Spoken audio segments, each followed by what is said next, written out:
How do you see the win?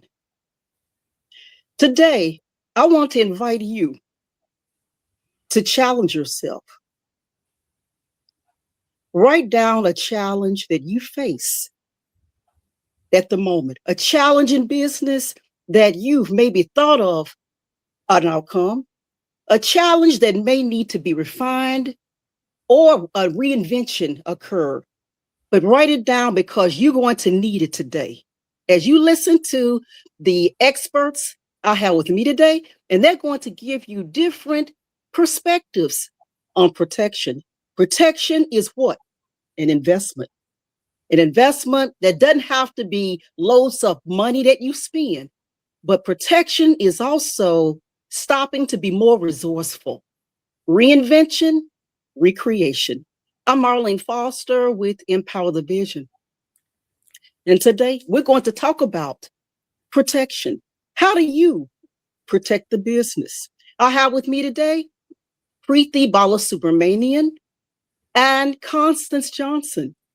You're going to hear different perspectives today. Take your paper and pencil, write that challenge, and let's get started. Okay? So first thing again, protection is what? An investment. And when you look at protection, you may look, you're going to see, first of all, what are you protecting? You're protecting growth, aren't you? Growth. And when you're protecting growth, you're looking at ways to team. Team first with whom? With yourself. And team with those that you feel confident with, those that you feel comfortable and you trust. You trust these individuals. There's trust there. And then you will then land on protection. I spoke about affordability, right? And when you're looking at affordability with protection, start with, first of all, look at your past. Look at the gifts that you've been given in your business. Think about something that may have occurred. I don't know, maybe years ago. It could have been something that, it may have been a grief that occurred, a discomfort of some type, or it may have been a failure, but you can learn from it all. And maybe from that, there was an outcome that really took you to the next level. Go back. Today, I want you to step back today and think about it. And I want to share with you today what happened to me. 2 years ago, I was writing a co-authored book. And as I was writing the book, there was a death that occurred in my family of a loved one. A loved one of 2 years of age. I'm sorry, 2 months of age. She was 2 months old and died. I had to think of the challenge I faced right there. Think about if you were in my shoes. I just lost a 2-month-old granddaughter. And now I'm attempting to write a book at the same time. And what occurred was collaboration. I'm writing with co-authors. They collaborated. They supported me. They engaged me and said, Marlene, you can do it. You can still do this. You can still write this book. And when you look at the book itself, it's a reminder, Marlene, that you can still move forward even through the unexpected. She reaches out right now to be protection. It protected, guys, my credibility. It protected the business. It protected those who trusted me to stand with them to move forward through this book. So the book is now published, was published 2 years ago. And because of it, I am now inviting you to join a co-author workshop, co-authors to come, and we're going to teach you how to monetize your story, how to do it collectively, and how to do it individually. As a co-author, I have discovered ways that I can now monetize my business individually with solo stories. We're going to do that in this workshop. And I want you right now, you've written down your challenge. You've written down the solution. And you know how you can actually make a difference? Resourcefulness. You have to be resourceful, guys. You got to turn around and look at how can I now refine something that's already in my corner. We've got gifts right now. You've got gifts that you haven't really focused on for a while. Take time and think about it. Think it over. I was walking through the house and I looked at my book and I knew, and I'll tell you, tears came to my eyes because I thought about, I need to do better than this. And so here I am today inviting you to come with me. Let's come together in a workshop for co-authors and aspiring authors. If you hadn't written a book yet and you're looking for support, or if you're writing the book right now, if you're in progress, if you're in process and you're doing it, join us. This will be coming up at the end of May. And I want to tell you that I also enjoy writing historical fiction. I enjoy someone that really brings a lot of value to my life, and that's Queen Elizabeth. Queen Elizabeth, look at all of the challenges that she faced. She came into a kingdom, first of all, that was in debt. They had financial constraints that were in place when she arrived. She was then forced and coerced to do what? Marry. All of the different suitors that came, she was forced to do that, correct? Then there were attempts on her life. People were trying to kill her. People in other kingdoms and also within her own kingdom.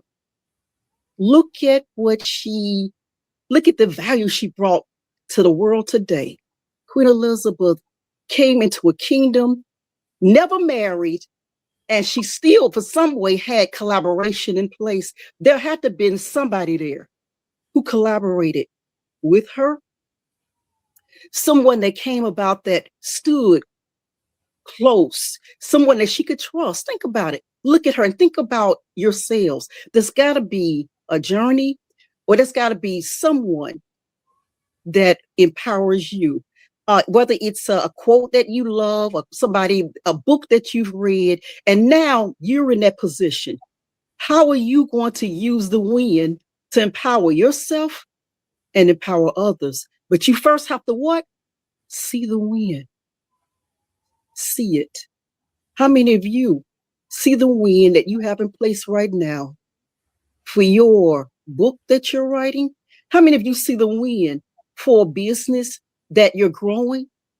How many of you see the win and you just faced an unexpected failure? Do you see the win?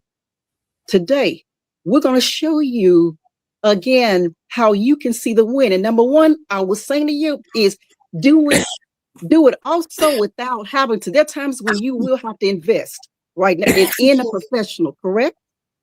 You have to invest in someone who has the professionalism, like maybe Preeti, also Romanian, or even Constance Johnson, or myself, Marlene Foster. But then think about that gift. Remember that I spoke of earlier, and only you know about that gift.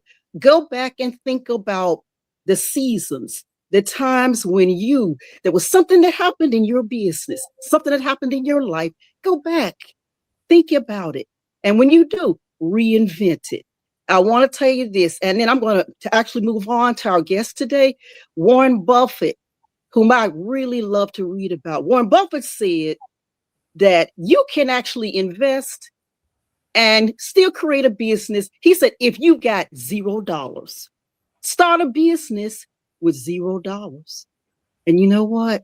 If you take your story or a story that you know about, and you see that there's some type of a lesson that can be learned from it, write about it, speak about it, reach out, and make a difference in someone's life. So I want to tell you simply today, resourcefulness. Take resourcefulness and refine yourselves. Refine your life. Refine. Again, in your business, if you got employees, listen to them. I was just speaking just previously to Preeti and Constance about listening. You have to learn to listen. You can grow and protect your business by listening. Listening is value. Learn to listen. I wanted to say that to you today. And I want to start by introducing Preeti Balsubramanian, and she will come and tell us about her ambitious journey. Thank you, Preeti, for joining us today. Thank you.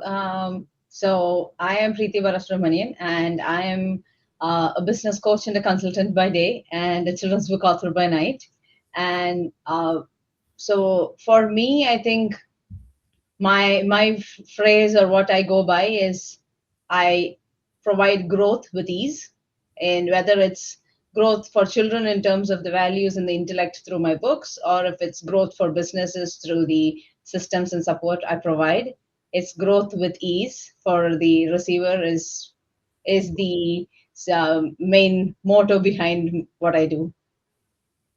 Excellent. Preeti, when I look at you, I look at the stories you write. You're writing children's books, and you write nonfiction for businesses.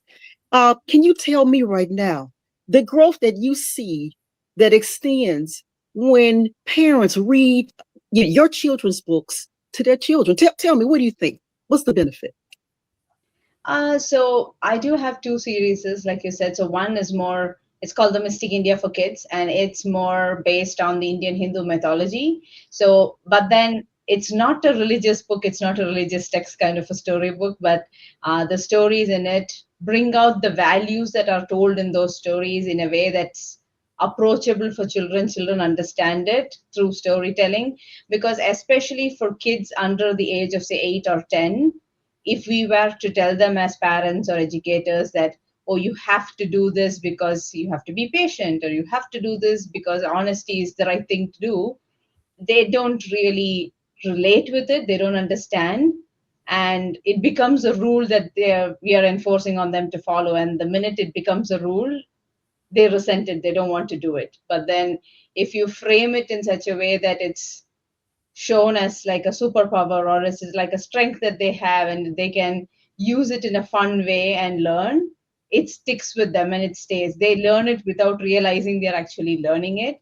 So that's the main motive behind those books. And my second series is similar but more chapter book style books, which is called the Everyday Superpowers. And that's exactly what I'm trying to do with those books is, so there are two books in it now. The first one's on patience, and the second one is on honesty, but pictured in such a way that they are superpowers that the kids can use.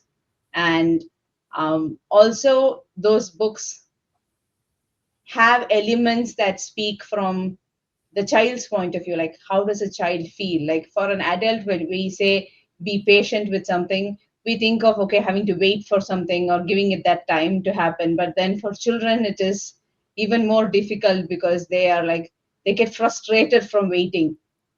They're agitated because they don't want to wait for something to happen. So, and when that happens, how are they feeling internally? Like, how then I try to address that and that side of things also in the book. Wow, wow.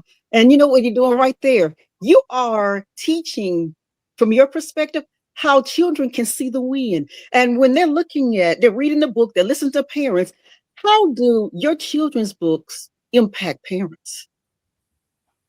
I think it makes things easier for the parent also, right? Like even for me as a mother, like when I'm trying to tell my children, oh, you have to do this a certain way, it becomes very instructional and they don't want to listen to it. Whereas when I read about it in a story and I tell it, and the next time there are occurrences where my daughter has then quoted something from back to me from the book saying, oh, in that book you remember this person did this, so that's what I'm going to do today, because they relate with that. But if I were to tell her, no, no, no, you should do it like this because mommy is telling you to do it like this, no, then they don't want to do it, right?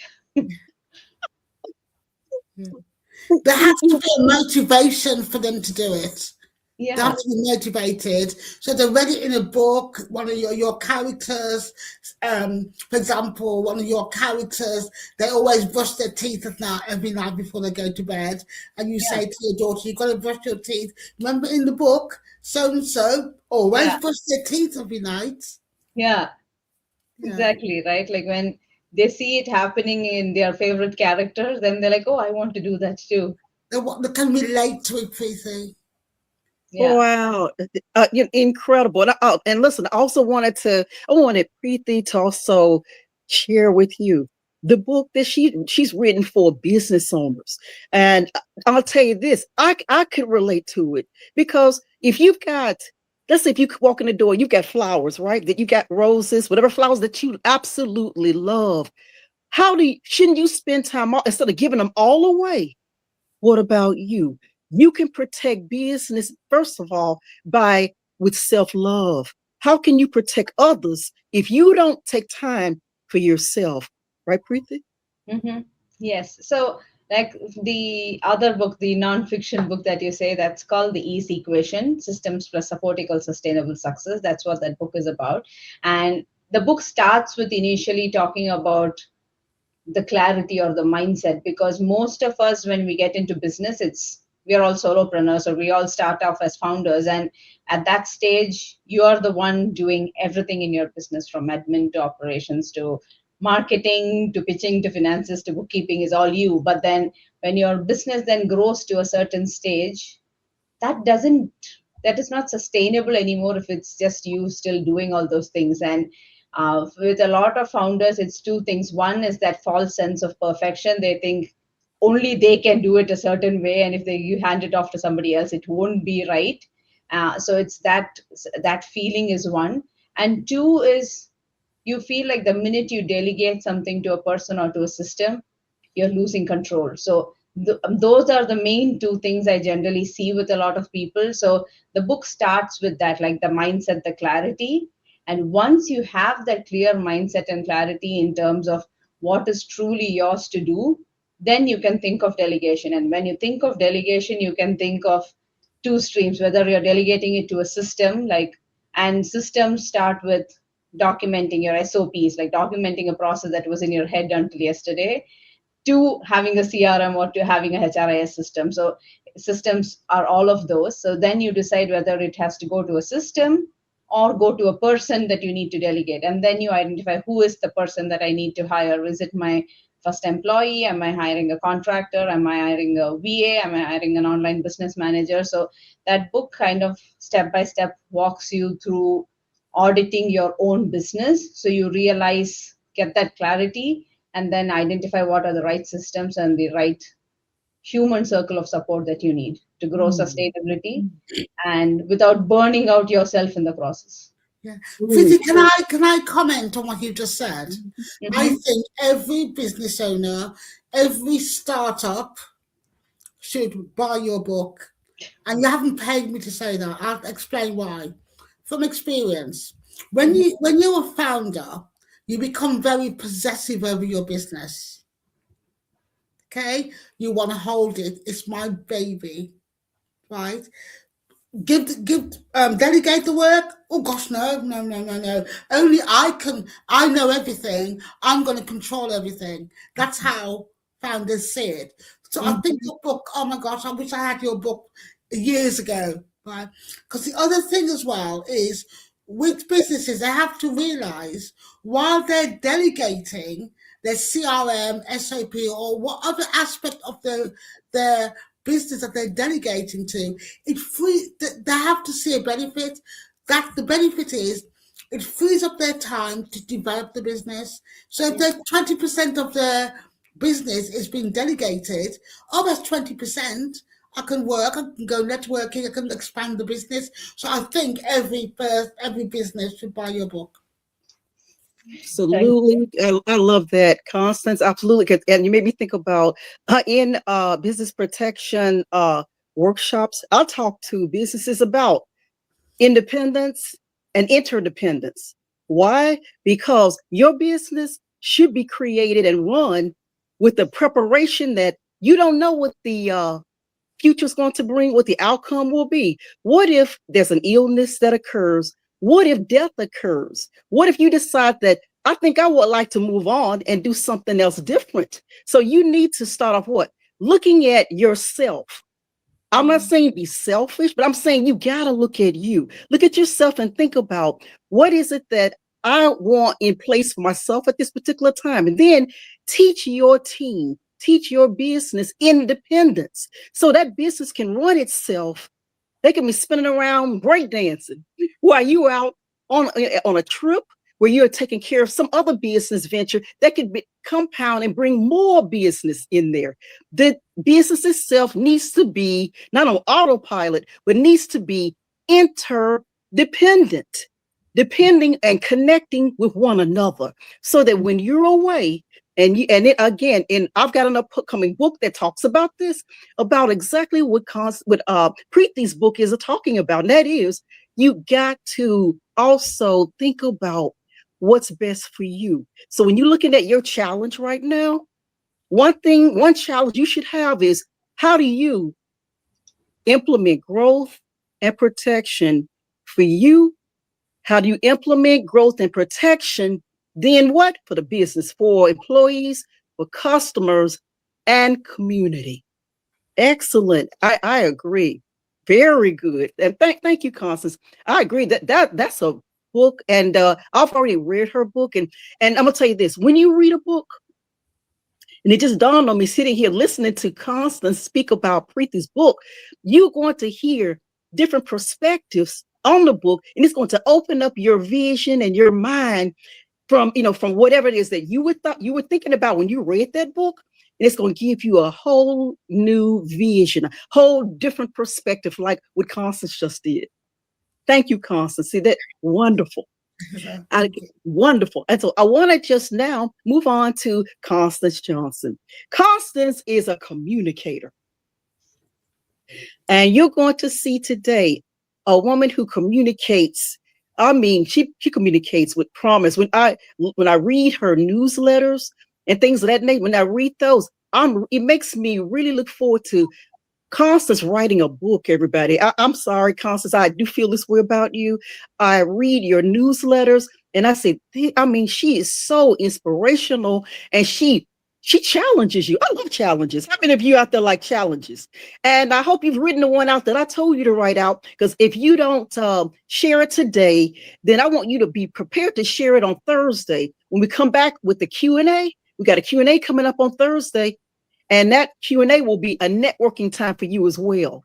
So I want to ask Constance, what would you say are some of the most, if you had to pick a challenge right now that actually comes before you, you're not talking about any particular person, but a challenge that you work on in your business. Tell us about what you do and some of the most top priority type of challenges that you've seen in your business.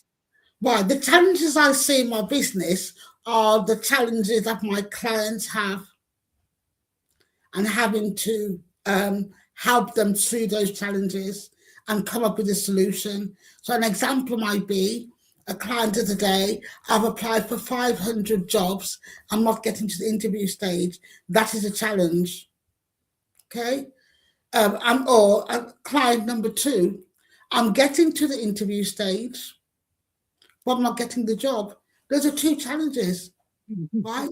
So I help clients with those challenges using my communication strategy, which starts with consultation. So the consultation with client number one.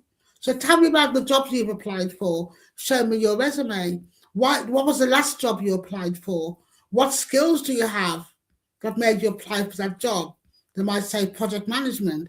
Oh, but on your resume, it just says project management.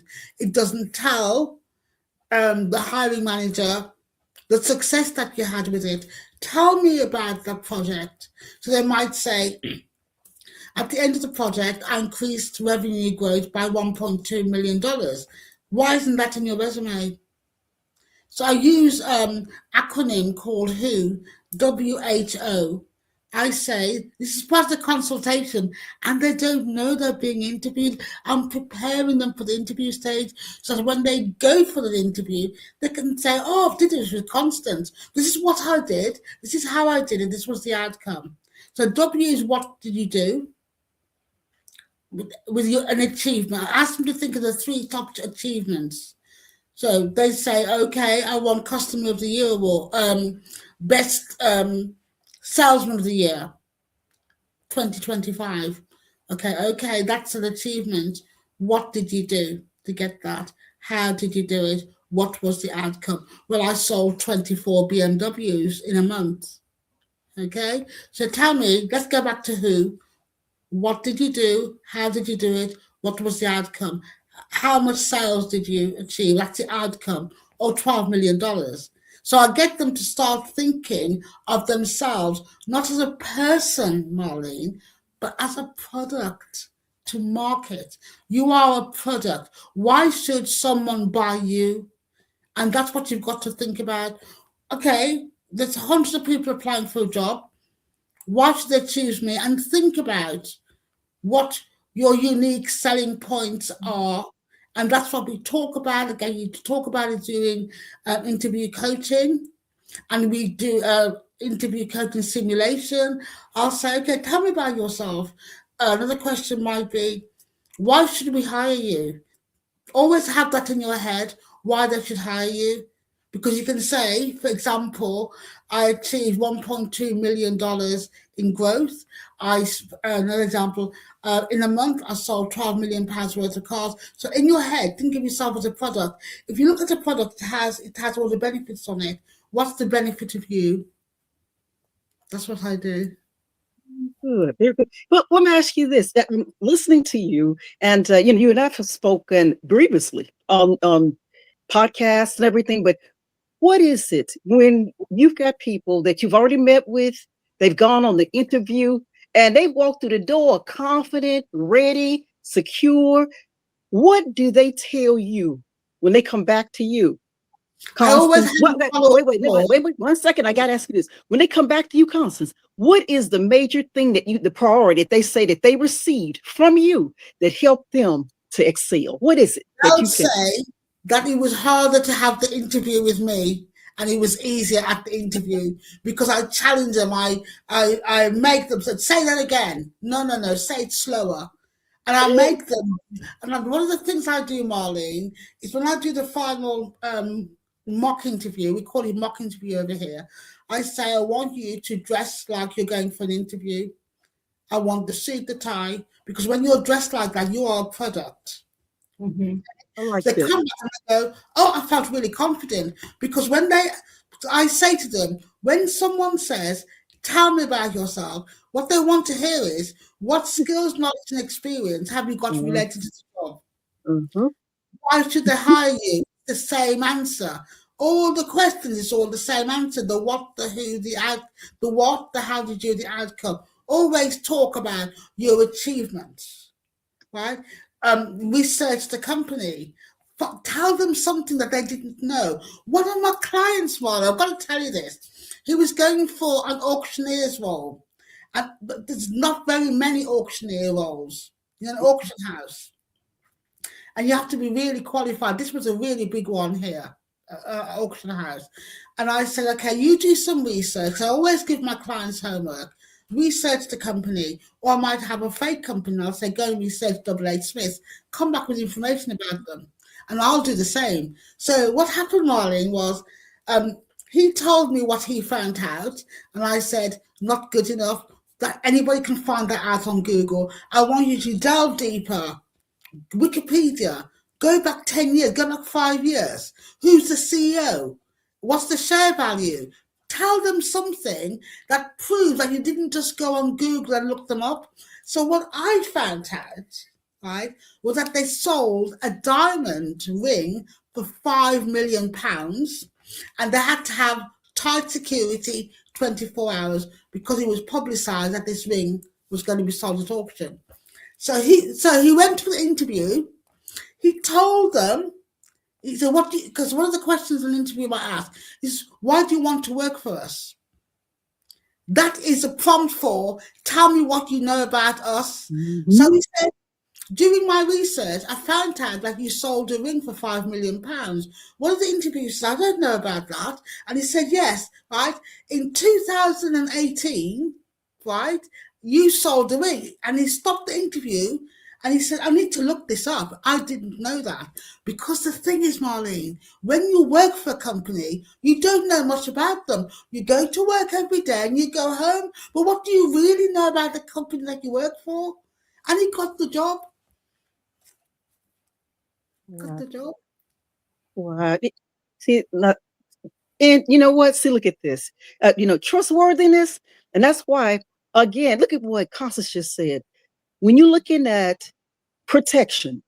When you're protecting again your business, just as Preeti, Constance, and myself, and you have to look at doing. You do, as she was just saying, you have to learn to reach out, read, and discover. Read. And also, like you were saying to Constance, they need to know what they can get from you. But you know what? What's most important as well? What can you, as a collaborator, as a team player, what can you receive also with them? Credibility. Credibility gives you protection. When you can get credibility, yeah. Don't you think so, Constance? The credibility. What do you think Absolutely. about that? Absolutely, totally 100% agree with you. One of the things I say to clients, and they struggle with this question, I'm going to be interviewing 30 people in a month. I use an example. What's memorable about you? What are you going to tell me that's going to make me remember you? And they have to think about it. I'll say, go on, tell me. They'll say, oh, something. No, that's not memorable. 20 other people have the same. What's memorable? What's on your product? Mm-hmm. Mm-hmm. Yeah. Wow. Yeah, I like would definitely agree with Constance because in my corporate world, I was in HR, so I've been the HR manager, being on the hiring side, Yes. and on the other side when I interviewed as well. So I do understand your point when it's one role. Typically, you have like hundreds of resumes come in for that one role, and one is your resume has to stand out. Otherwise, I'm not going to even pick you, shortlist you for the interview. Yeah. And once even your resume stands out and you're picked, if there are like 10 people all in black suits and all answering the same thing and all giving me the same answer, like, why are you special? Why am I picking you, right? One of the questions is I say, what makes you so special? I'm going to interview all these people. I want, when you go out of that room, interview room, I'll remember him. I'll go, that's a potential yes. Yeah, There has to be something memorable about you, something you've achieved. You've got an MBA, you've got a master's degree, you've got something that's yeah. related to the role. Yeah, there are times I've sat on interviews like with a panel, like with two or three other colleagues of mine, and had like a half an hour, 45-minute interview. And at the end of the interview, the person walks out and we are having a discussion among ourselves. And none of us can actually point out to a certain thing that this person said. We're like, yeah, he spoke for half an hour. That's all. Like, we're like, what did he say? Nobody knows. I remembered the ring for 5 million. For example, you've got to Yeah, see something they're going to remember you. I've done lots of interviews. And I think when the person goes out of the room thinking, this job is for over £100,000 and I learned nothing from you. mm, There was nothing about the product. There's nothing special. What makes you stand out? Because I say, think about what makes you stand out. And one of the tips I give them is, if you get nervous and you forget to say about this particular achievement, ask the interviewer, there's something I want to tell you. We'll take a couple of minutes. Is it okay if I tell you? And I talk about primary and recency. People remember, it's like a film. You'll always remember the start of a film. You'll always remember the end.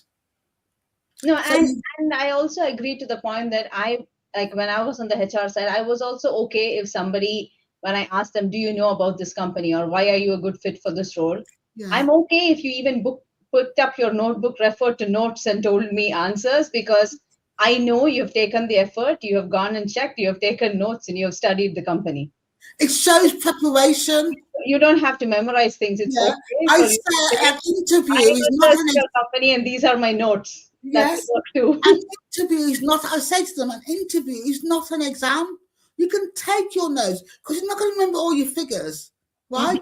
In 2024, I increased sales by 5 million. A year later, I increased it by 7. If you've got your figures in front of you, it's not an exam.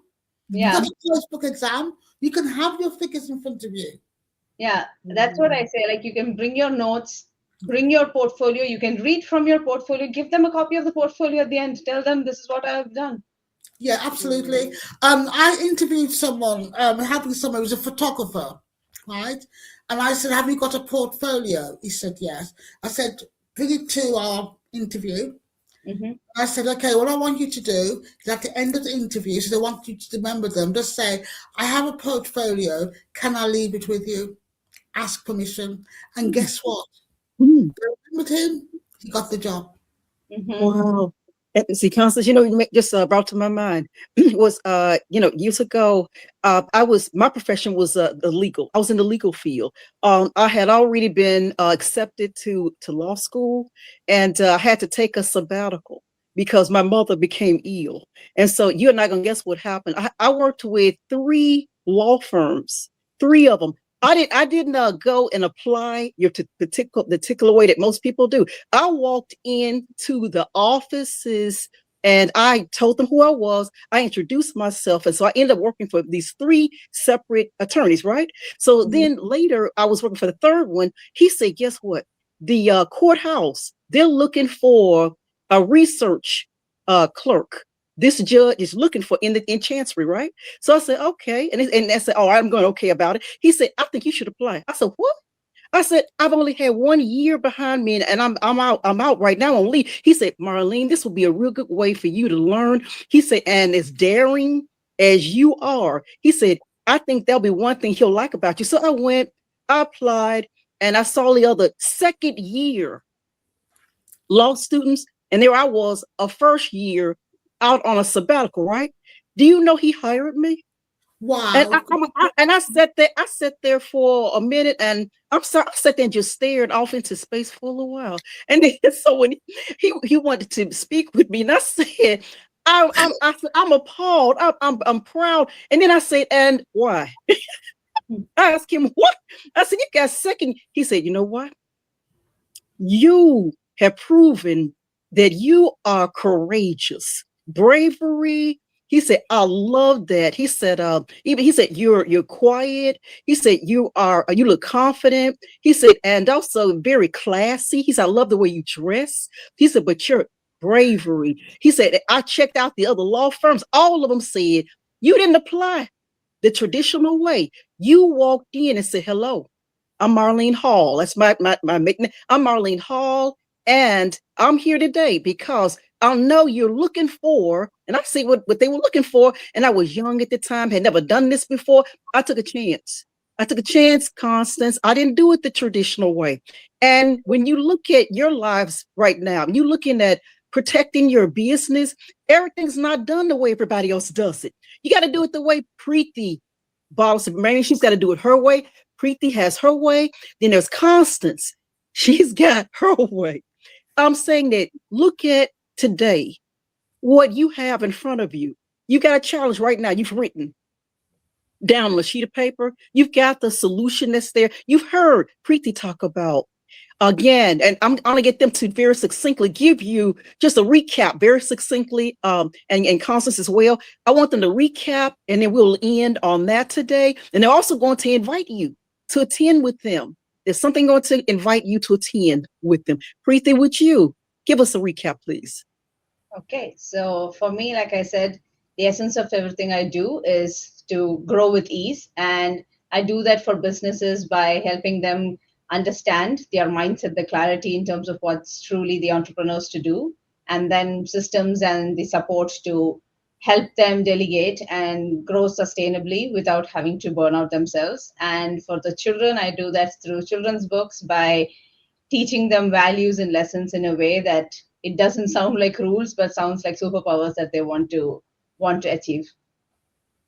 Excellent. Great. Absolute. Thank you. And Constance, Constance Johnson, if you will give us a recap.